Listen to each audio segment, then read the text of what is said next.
سلام، به آکادمی مختاری خوش اومدین.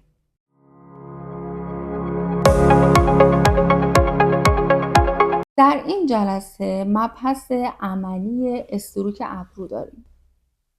استروک ابرو یا همون خطوط مویی و تار به تاری که با دستگاه میکرو و یا با قلم بلید روی ابرو کار میشه. قبل از اینکه آموزش ها رو شروع بکنیم حتما ما رو ساب بکنین، به دوستانتون معرفی بکنین و البته زنگوله رو هم روی حالت آل قرار بدین. ابزارهایی که نیاز داریم برای کار عملی در جلسه امروز ما اتود 15، پاکن و دفتر طراحی هست.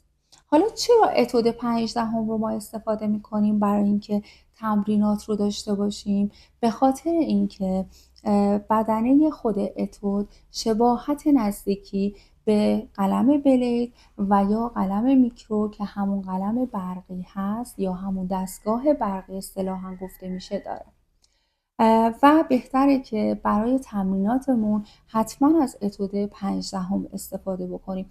چرا از مغزی هایی با مثلا حالا درصدهای بالاتر مثل 10 17 استفاده نمی کنیم؟ به خاطر اینکه زمانی که شما دارین کار رو انجام میدین، طراحیتون رو انجام میدین، اگه نوک قلم یا همون مغزی قلم بشکنه یعنی فشار دستتون زیاده و اگه خیلی نرم بکشین جوری که روی دفتر طراحیتون خیلی حالت سایه طور بیفته یعنی فشار دستتون کمه. پس یکی از دلایل دیگه ای که از اتود استفاده میکنیم این هست که بتونیم از همون ابتدای شروع کار عملیمون فشار دستمون رو هم کنترل بکنیم که بعدها کنترل شده روی پوست مراجعه کنندمون کار انجام بدیم. پس برای اینکه بتونید فشار دستتون رو هم از همون ابتدا روی برگه ها و تمرینات اولیه‌تون کنترل شده کار بکنید، بهتر هست که مغزی اتودتون رو کمی بیرون بزنین و بعد شروع کنین تمریناتی رو که میدم با اتود انجام بدین و اگه مثل الان خطوطی که میخوام بکشم حالت ناخودآگاه این شکلی خطوط رو میخوام ترسیم بکنم بشکن مغزی اتود یعنی فشار دستم خیلی زیاده، ولی اگه وقتی که خطوط رو ترسیم میکنم خیلی بیرنگ بشه یعنی خطوط من و یا همون منظورمون فشار دستمون هست فشار دست خیلی کمی دارم و باید فشار دست رو بیشتر بکنم به طوری که این شکلی پررنگ روی سطح کار دیده بشه. پس برای اینکه شما عزیزان بتونین خیلی خوب از همون ابتدا تمرینات خیلی خوبی داشته باشید و بتونید بعدها خیلی عالی روی مدل هاتون کار بکنید، بهتره که از اتود برای تمرینات اولیه‌تون استفاده بکنید. خب الان من به خاطر اینکه خطوط رو شما ببینید و بتونید بعدها با اتود اینا رو تمرین داشته باشید از ماژیک استفاده میکنم که کاملا دیده بشه. به هر کدوم از این خطوط استروک گفته میشه. پس استروک همون خطوط مویی ابرو هست اصطلاحاً. پس هر جایی شنیدیم بدون که هر تار ابرو رو به هر سمتی که میخواد باشه اصلا هر جهتی داشته باشه ما بهش توی ابرو استروک میگیم. خب قرار هست که ما چند تا تمرین به شما عزیزان بدیم که این تمرینات رو انجام بدیم تا بعدها بریم سراغ الگوهای اصلی ابرو. برای اینکه بتونید که مثلا کار فیبروز رو انجام بدین باید یه سری خطوط رو تمرین داشته باشین. خطوطی که حالت ببینیم یه حالت نیم دایره ولی انتهاش سبک و نرم بدون خمیدگی به سمت پایین هست و همینجور ببینید نقطه شروعش با فاصله های مناسب از همدیگه به این صورت زده میشه. حالا من خیلی فشار نمیارم رو برگه و آروم آروم سعی کنین شما تمریناتتون رو هم حتی آروم کار بکنین. زمانی که این تمریناتتون رو هم آروم کار میکنین موقعی که روی مدل میخواین کار انجام بدین همین نکات رو رعایت میکنین و کاشت خیلی سریع و منسجمی رو توی دورهای اول میتونید داشته باشید.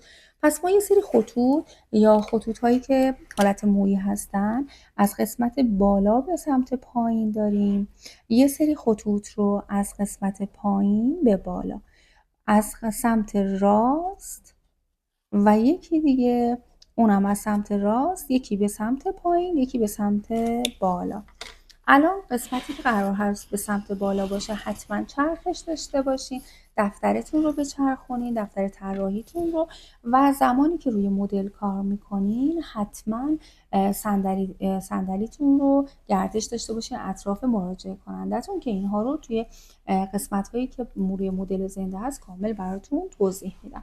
از قسمت پایین روی خط طراحی قرار میدین سر قلمتون رو و آروم به سمت بالا، زمانی که به انتها میرسه دستتون رو سبک میکنید به این حالت. خب یکم شبیه شد به بچه های کلاس اول. در عوض میدونین که با این تمریناتی که الان انجام میدین بعدها میتونید کارهای فوق‌العاده‌ای روی صورت‌های مراجعه کنندتون اجرا بکنید. خب پس این از قسمت راست بود. مرحله بعدی ما از قسمت سمت چپ هست، یعنی از قسمت سمت چپ به بالا و یا برعکس به سمت پایین.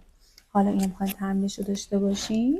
از قسمت پایین روی خط طراحی خیلی هم فشار نیارین روی خط طراحی، مخصوصا زمانی که قرار هست که با اتود کار بکنین. به این صورت آروم از نرم از روی خط طراحی به بالا و انتهای استروکمون رو که الان یاد گرفتیم، هر کدوم از اینها یه دونه استروک هست، آروم و نرم انتهاش رو دستم رو سبک میکنم و به این صورت نمیرم که اینو استروکی که کار میکنم پرتش بکنم، چون ممکنه که از مسیر طراحیمون خارج بشه و این کاملا اشتباهه. پس ما پرت کردن یا پرتاب استروک اصطلاحاً انتهای استروک رو به این صورت نداریم. حتما باید تمرکز داشته باشیم روی طراحی خطوطتون و زمانی که دارید کار میکنید آروم آروم حرکت بکنید و انتهای خطوطتون که میرسین، مثلا به خط طراحی که رسیدین، انتها رو دستتون رو سبک کنید به این صورت. همون قسمت سمت چپمون هست، از سمت بالا به پایین خطوطمون رو طراحی میکنیم. چجوری طراحی میکنیم؟ از ابتداء روی خط طراحیمون که خب ما باید خطوط طراحیمون کاملا مشخص شده باشه، از قسمت بالا خیلی نرم شروع میکنیم، فشار زیادی نمیاریم زمانی که میخوایم استارت کارمون رو بزنیم و شروع کنیم و به این صورت آروم آروم به سمت پایین. یکم خمیده هستن با فاصله های مناسب به همین شکل آروم آروم میان به سمت پایین و انتهای استروک ها رو همونطور که قسمت بالا توضیح دادم خیلی نرم دستم رو سبک میکنم که اصطلاحاً میگیم شبیه فرود اومدن هواپیما یا تیکاف هواپیما. زمانی که میخواد روی سطح زمین فرود بیاد خیلی نرم و سبکه. ما هم همین کار رو برای اینکه از پوست مراجعه کننده خارج بشیم و یا الان روی برای طراحیمون از سطح طراحی یا خط طراحیمون خارج بشیم، همینطور که آروم آروم میام دستم رو سبک میکنم. اینجوری تمرین داشته باشین، زمانی که روی مدل زنده میخواین کار انجام بدین کارتون خیلی راحت تر انجام میشه و احتیاج به این ندارین که حالا خیلی از نکات دیگر رو بعدها روی مدل زنده بخواین آزمون و خطا پس بدیم، چرا که روی تمرینات عملیتون چه الان روی دفتر طراحیتون و یا بعد روی پوست مصنوعی با دستگاه و یا قلم بلک و یا بعدها روی مدل، تمام اینها رو شروع میکنین کار کردن و تمام نکات به مرور زمان براتون تکرار میشه و قاعدتا ملکه ذهنتون میشه. پس استروک ها 4 تا حالت دارن برای اینکه بتونید طراحی بکنین. استروکی که امروز توی این جلسه براتون توضیح دادم استروکی هست که قاعدتا برای ابروهای نچرال یا همون فیبروز و یا ابروهای کلاسیک که تفاوت‌هاش رو توی جلسات آینده براتون میگم. برای این ابروها مناسب هست و استفاده میشه. یه سری افراد هم هستن که میخوان ابروهاشون رو فقط یک قسمت‌هایی رو پر بکنن و هیچ پترن یا الگویی روی ابروشون پیاده نشه. و میایم از همین خطوط براشون استفاده میکنیم. حالا اینا رو کاری نداریم که جلسات بعد توضیح داده میشه بیشتر راجبش، فقط تمریناتی که دارید استروک ابرو هست. چیزایی که این جلسه آموزش داده شد بهتون، استروک ابرو هست، اینکه خطوط از سمت بالا به پایین داریم، از پایین به بالا، از قسمت چپ پایین به بالا و همینطور از سمت چپ بالا به سمت پایین.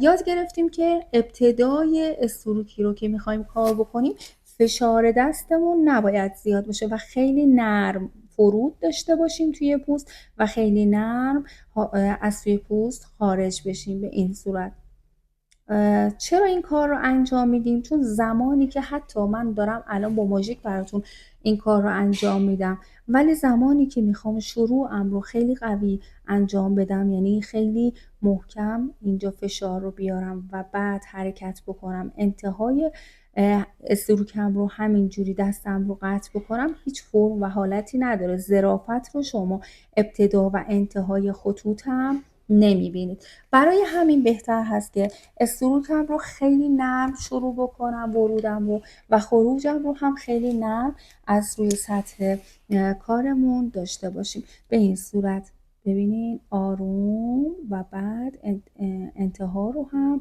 همین شکلی آروم بدون پرتاب برمیداریم. حالا به این صورت بدون اینکه فشار بیاریم. چرا این اتفاق میفته؟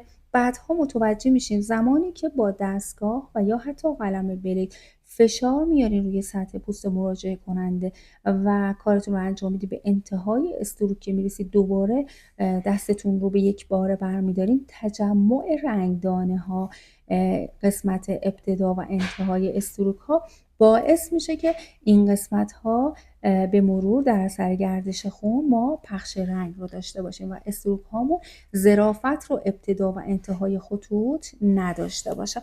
پس حتما به این نکات رعایت بکنیم. اینها نکات ریزی هست که اگه انجامشون بدین حتما میتونید برای مراجعه کنندتون یه کار میکرو خیلی خاص و زیبا اجرا بکنید. خیلی خوشحالم که تا اینجای آموزش ها همراه ما بودین. قراره که تو این کانال آکادمی مختاری آموزش های رایگان آرایش دائم به شما عزیزان ارائه بشه. پس برای همین ما رو سابسکرایب کنین و به دوستان خودتون هم معرفی کنین.